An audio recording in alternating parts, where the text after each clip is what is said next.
What's going on, Ghost Picks Nation? Ghost Picks Foy back again with another video Sunday afternoon, just about an hour and a half until tip-off time between Gonzaga and Creighton. Ghost Picks ATS, the #1 sports consultant in the business. Boom, baby, coming to bring the hammer down Sunday afternoon. Go get linked up with Jimmy's Sunday package, guys. $20, just $20, man. All plays. You spend more on that on lunch.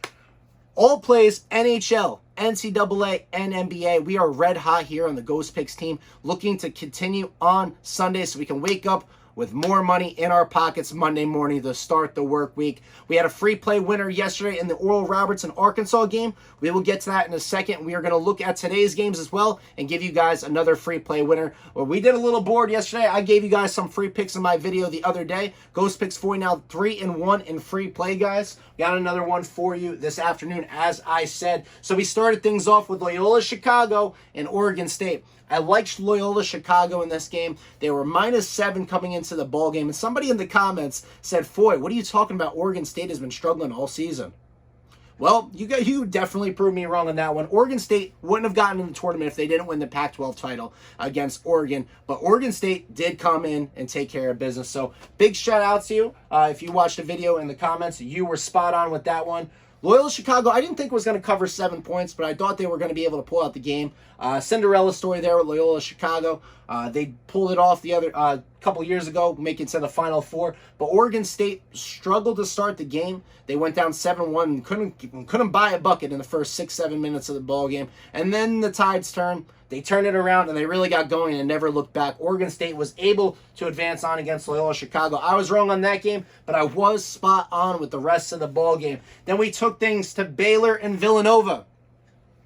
Villanova without star point guard Colin Gillespie, heavily relying on Jeremiah Robinson-Earl for a big load of the offense. No true point guard there. We have Archie Deschanel, but underclassmen, not really much game time experience with behind Colin Gillespie. Stepping in that role, he did play very nicely against Baylor. Villanova was actually up 7 points at halftime. But the tail of the tape there was Baylor just could not shoot the three-point ball as they typically do. Both teams really struggle from beyond the arc, both under 20% three-point shooting in the game. So Baylor was maybe relying a little heavily on the three-point game in the first half. They changed their game plan to start the second half. At the point in the game, halftime, I bet Baylor money line. I thought they were going to come back. I thought they were going to get things going. I thought they were going to get the three-point going, but they truly adjusted their game plan, really took a step back and penetrated those holes, and the Villanova's defense able to get to the cup at ease for the most part, and Villanova just not able to find the scoring without their star point guard. So we did have Baylor moving on against Villanova. We locked that one in, and then we had our free play. Oral Roberts and Arkansas. Oral Roberts, another Cinderella story team, 15 seed, looking to be the first 15 seed ever to advance to Elite Eight. I did think the game had a very, very high spread on this one. Oral Roberts was plus 11.5. Oral Roberts has been really, really good, and they've won some big, big games. Looking back, they beat Ohio State, they beat Florida, and then they're taking on Arkansas. I thought this might have been a winnable ball game. I did have Arkansas winning, but in our video the other day, we said that this game was going to go down to the wire, and in fact, it did. Oral Roberts was leading most of the game, but Oral Roberts came short, but they did cover that plus a lofty plus 11.5. That was a rocking chair winner from start to finish for you guys. So we were able to get that free play win. Make sure you guys are tuning into the end of the video for the free play for today. And then we had Houston against Syracuse. Syracuse, Buddy Boeheim, Dolezaj, Jim Boeheim. Great team, easy team to root for. That 2-3 zone, the Syracuse Orange taking on Houston. I mean, I had a vendetta against Houston because they beat my Rutgers team. Wah, wah, wah. But I did think Houston was going to come in, get in the face of Buddy Boeheim, be able to limit his shots, be able to frustrate him. Houston, definitely the more athletic, lanky team there. 3-13. 3 for 13 from the field was Buddy Boeheim. 12 points. Not the Buddy Boeheim we've seen so far in this tournament. Houston was able to get going. Houston was able to limit that Syracuse Orange shot and able to put the ball in the basket. Houston, steamroll winner over Syracuse. Looking ahead to Sunday, guys.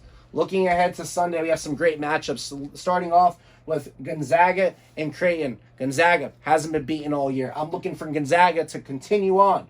We have USC and Oregon. I feel like this is a 50-50 matchup. big portion of people on Oregon, a big portion of USC, a 2.5-point spread. Some teams got to win, but I am seeing Oregon moving on. I know a couple of the other cappers are on USC.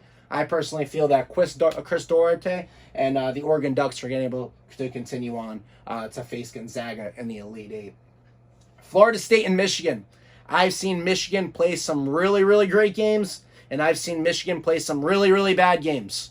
Florida State is not the typical Florida State Seminoles team where they just simply play defense, and whatever happens on offense happens on offense. They are above average on both sides of the ball, both defensively, both offensively. And like I said, any team could win on any given day. I'm looking for Florida State to upset Michigan on this one. It's a 2-point spread right now. I would like to see Florida State win that game. And then we're going to get to our free play for today, guys. Alabama, UCLA, a 7:15 Eastern start time. UCLA, one of the first 4 teams in the dance. UCLA, big wins over BYU.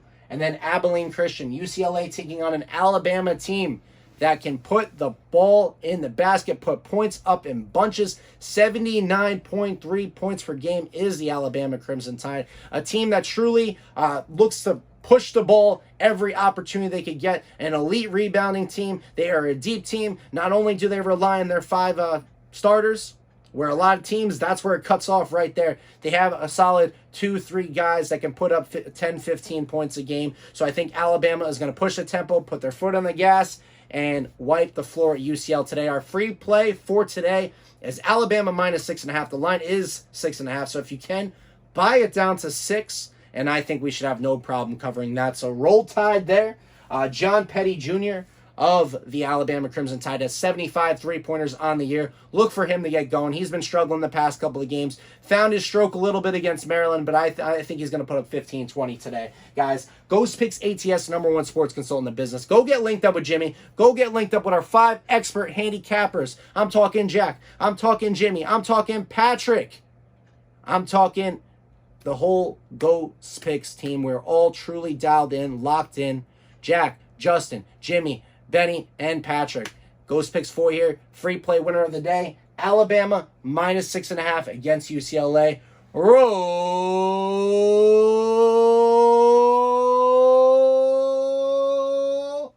Tide. Have a great Sunday afternoon, guys. Thank you for watching. Ghost Picks 4 checking out. Peace.